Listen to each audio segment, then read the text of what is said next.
পয়লা নম্বর মাত হইল গিয়া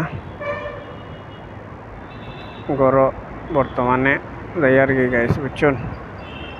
আর দম লইয়া লাভ নাই, তার মেঘ লইয়া এবার আবার মেঘর রিক্স লইয়া লাভ নাই বুঝাইছো।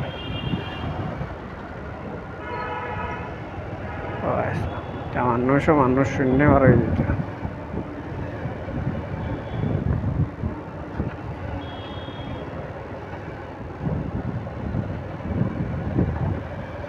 দেখো এই সাইডত মানে ও সাইডের ভিডিও দিলাম খালি মেঘ আর মেঘ, এই সাইডে তো কোনো মেঘর দর্শনও নাই গাইস।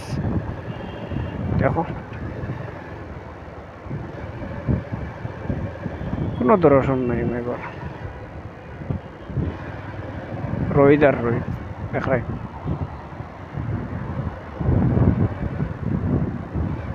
কোনো একটা দোকান হইলে তো কোনটা খাবা গেল, যাই সামনে গেলে দেখা যাইব খাবা যাই।